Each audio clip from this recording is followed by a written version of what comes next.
Hello, this is Surly Tim of Surly Tim's Fun Bunker.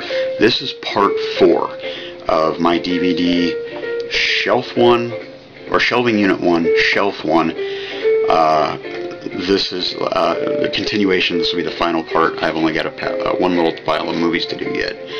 I'll start off with Midnight Movies, double feature, Strange Invaders and Invaders from Mars. Invaders from Mars was a remake. It had, what was it? I think Louise Fletcher was in it. It was produced by Tobe Hooper, of course, from Texas Chainsaw Massacre fame.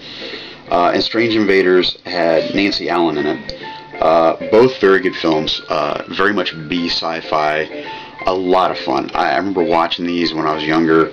It was 86 and 83. 86 I would have seen it, I would have been a senior in high school. So the other one, I watched them both on HBO if I remember correctly. But really good films.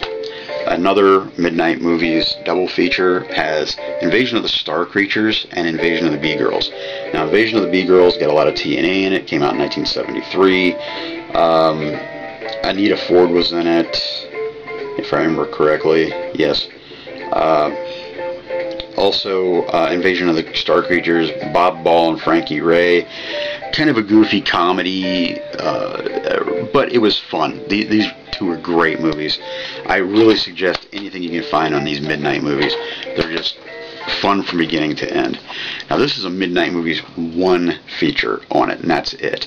It's Ray Milland and X, the Man with the X-Ray Eyes. One of my all-time favorite films. This is by far, I watch it around every Halloween. It's on my rotation around that time because I do 31 Days of Horror. It's kind of horror, kind of sci-fi, but really great. Recently I just found a comic book version from Gold Key, and I ordered it. I paid about 15 bucks. Had a little bit of a blemish on the front cover, but other than that, in really good shape, and it stuck very close to the movie. Richard Corbin, I believe, produced and directed it. Also, Samuel Z. Arkoff was one of the producers as well. Very good film. Ray Milland did an amazing job in it. It just, if you get a chance, you've never seen it, you owe it to yourself to do so. I know I've said that a million times before about other films, but you do. You really need to. House on Haunted Hill. Actually, I mentioned it in one of my previous episodes. Really good film. And The Bat. Actually, The Bat has was Agnes Moorehead was in it, and with The Bat it also had Darla Hood of Little Rascals, and of course Agnes Moorehead was of Bewitched fame. House on Haunted Hill, of course, like I mentioned earlier, not a big deal, but these are superior quality copies in comparison to the other copies I had. So if you haven't seen The Bat, you need to watch that. Triple features, I got 2 of these. They're little sets. Pick them up for like $5 a piece. This one's got Fear of the Dark. Fear of the Dark was pretty stupid. I didn't really dig it. Big Bad Wolf, hilarious. Wisecracking werewolf. The werewolf is molesting a female, and he's cracking wise, and it's something I've never seen before. But it was just a lot of fun. It was a really good flick. Gangs of the Dead is the final one on this set. Gangs of the Dead is brilliant. It takes it back to the meteorite hitting the Earth and causing a catastrophe where people start turning into zombies, flesh-eating zombies, and I loved it. It was great. Other people I've let borrow it are like, it's just complete crap, but I think they're crazy. It was just a lot of fun. This 3-pack had Severed, Shallow Ground, and The Rage. The Rage is actually from director Robert Kurtzman of, if I remember correctly, he's doing the Walking Dead TV show, or it was based on some work he did. Shallow Ground wasn't too bad, it was okay. And Severed was a really interesting take on zombies, or flesh-eating ghouls, or whatever you want to say. Really good movie. If you haven't seen Severed, it's really good, and try The Rage. It's pretty awesome too. A 4-pack I picked up for $5 in a cutout bin. Cult Horror Collection. It's got the Funhouse. Great flick. I love it. It's just a lot of fun. psycho, kind of crazy, like deformed character killing people in an amusement park.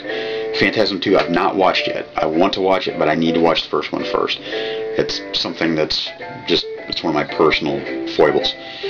Serpent and Rainbow, a lot of people say it sucks. I really enjoyed it. Bill Pullman did a great job in it.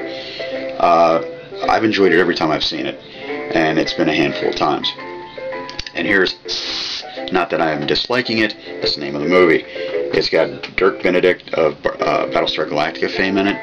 Really, really cool idea. First time I saw it, it was probably as a repeat. It was a made-for-TV movie as far as I was aware of. And, you know, you got a mad scientist turning his lackey into a giant snake.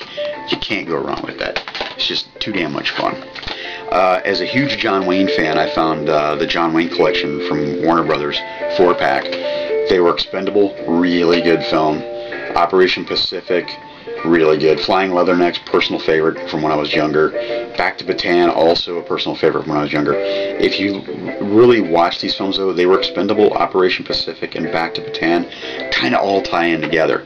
They've got this kind of underlying story where you can actually connect the dots from one to another. Really good films. Again, actually, I think this was about $7.50, so not a bad price. $5, I got the Bruce Willis collection from Warner Brothers and New Line Cinema. It's got the whole 9 yards, kind of campy, kind of strange, but kind of cool. Last Man Standing, which was basically a remake of it was A Fistful of Dollars, which was also a remake of an old Kurosawa film. The Last Boy Scout, great film. One of the few Damon Wayans movies that I actually like too. And the two of them just, Bruce Willis and Damon Wayans really play off each other brilliantly. 16 Blocks, it was okay, but not really noteworthy. I mean, I dig it, but it's the weakest one there. Also, Movie Marathon Classic War Collections. Got Wake Island from 1942, a really good film. Really, I really loved it. It's got Robert Preston in it. Then you got To Hell and Back, which got Audie Murphy in it, which came from 1955. Really, really good film. Battle Hymn with Rock Hudson, probably the weakest one in here. It came out in 57. Very much the weakest link. Grey Lady Down with Charlton Heston from 1977. Great movie. Very, very strong flick. 3-pack I also picked up was the triple pack of RoboCop. I picked this one up, I think, for $9.99 at a Walmart. Of course, I love the first one. I'd love to see the European cut. I haven't seen it yet, but really good film. Second one was okay. Third one was alright, but just to own it for the first one was enough for me because it was such a controversial film for all the violence at that time period. So, and finally, the last film. It's a 6-film set for the Hellraiser series. And I've been a fan of the first 3. Well, this one repeats the 3rd film, which is Hell on Earth. Hellraiser 4 Bloodline, Hellraiser 5 Inferno, Hellraiser 6 Hellseeker, Hellraiser 7 Deader, and Hellraiser 8 Hellworld. I believe Inferno was the one was probably the weakest one out of it, but all I need now is the second movie, which I'm looking to get the puzzle box set.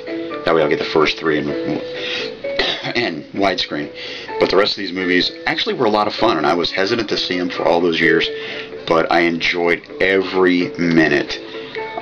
Even though Inferno was weak, it was still good. They were solid stories, and I really dug them.